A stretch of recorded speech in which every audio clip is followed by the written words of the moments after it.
pure evil.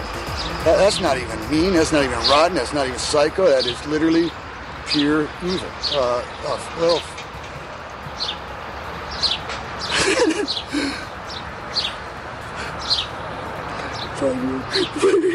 Kid. Hellish. Now we learn that the child's body is so badly decomposed, Nevaeh's family has to wait for DNA to come back to get a positive ID from the medical examiner. That could take weeks. The body is in such bad shape that the family has not been allowed to see the child to do their own identification. But despite the horror, Nevaeh's mom, Nevaeh Buchanan, now insists she wants to view those remains. I want to see her one more time, yes. No matter what. Nevaeh, meantime, has come under harsh criticism for exposing her 5-year-old daughter to 2 adult male friends who are now both persons of interest in this case. Both men are convicted sex offenders. Nevaeh is also speaking out, telling local media she had nothing to do with her daughter's disappearance and might know who does. So what really happened on that fateful afternoon little Nevaeh went missing? I will show you the timeline. Plus, those 2 persons of interest, George Kennedy and Roy Smith, have just been moved from the local county jail to state prison. What exactly does that mean? What does it signify? Given that cops have maintained over the weekend the killer knows the area well and is probably still out there. Tonight, there's grueling work underway as evidence collected at the scene is being carefully sifted. Just how are investigators going to bring this cretin to justice so little Nevaeh's neighbors can sleep at night? Because right now they ain't sleeping. They're scared.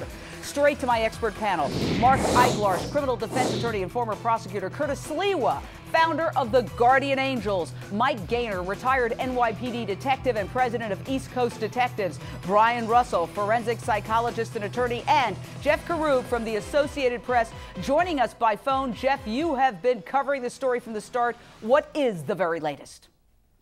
Well, the medical examiner in Wayne County has submitted tissue samples for special testing. And they say it could be at least 2 weeks before it gets results. So it's going to be hard to know the time of death, the cause of death. Meanwhile, we have the Michigan State Police Crime Lab trying to compare DNA samples taken from the body that was found by the river and trying to compare those samples to Nevaeh Buchanan. So it's a waiting game in Michigan, I think, even as certain elements move forward.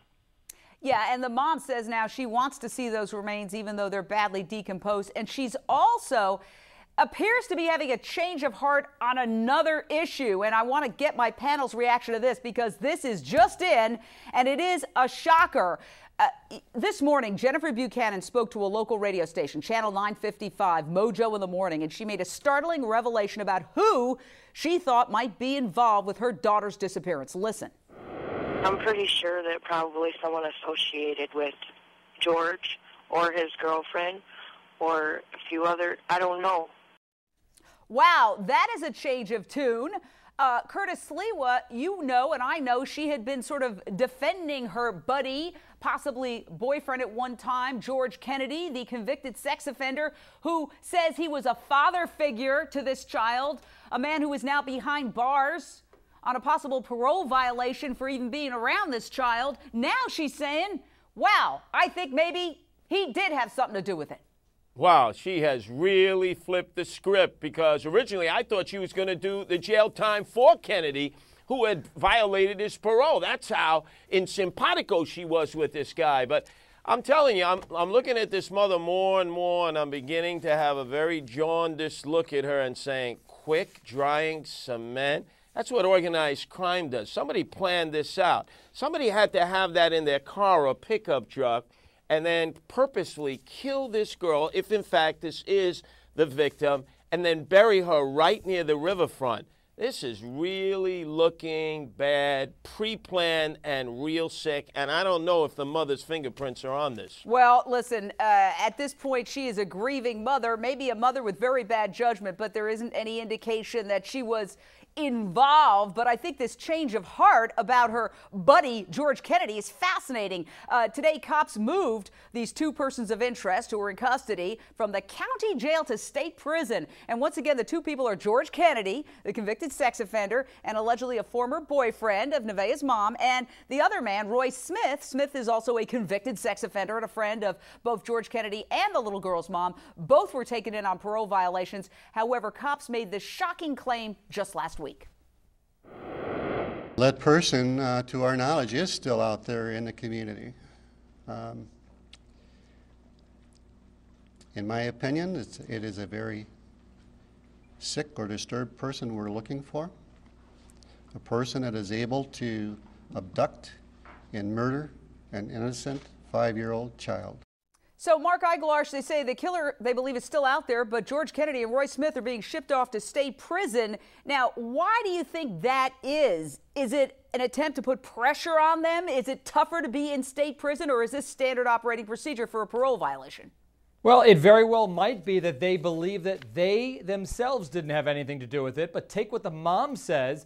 Mom says maybe Kennedy was involved by him somehow informing other people about this child. You put all that together, it makes me despise the mother even more. I know she's grieving, but she's the one who brought Kennedy into their lives. She's the one who met these folks at a parole office. She's the one who put them in touch with their child. It gives me more reason to question her judgment. What is going on, Brian Russell? You're the psychologist with this mom. I mean, first she stands up for this guy, and even in an extraordinarily codependent move says, I hope that they don't hold a grudge against me for everything that's happened. And now maybe the denial is going away and the reality of the horror, the nightmare is becoming apparent, and she's thinking, oh, wait a second. Because she used to say anybody can be an offender. That's what she said. That's what came out of her mouth defending George Kennedy.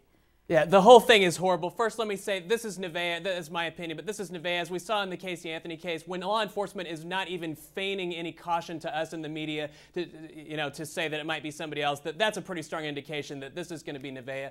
I think that I'm not surprised at this point in the story that the mother is out there seeming to look out for herself more than the daughter, talking about how she's going to be found completely innocent of anything. I don't know if that's because she expects at some point to actually be implicated or just because there's a guilt factor, as you said, coming in for the fact that she exposed this girl apparently to at least 2 convicted sex offenders, one of whom she met, believe it or not, apparently at the parole office. What a place to meet a stepfather figure to have around your kid. Paroleeharmony.com. It's unbelievable. She herself did time. She did 11 months on home invasion, and her own mother says that's because she had a drug problem. And Mike Gator, for me, it always comes back to people who have drug problems, having kids, and then not being able to take care of them properly. But it doesn't necessarily mean that she's involved. I mean, we have to be very careful about that. Even these persons of interest, you heard the cops say they think the person's still out there. These 2 persons of interest are behind bars. Well, I heard him say that, but I don't necessarily agree with him, although there's probably some people out there that may be involved in the case. Look, it's really simple, Jane. 1 + 1 = 2. This woman, derelict in her duties as a mother, allowing her child to be unattended outside the house, bringing these sex offenders into her house. These are the type of things that create problems. She should have known better, and she didn't. I think the answer is going to be right in front of us when it's resolved.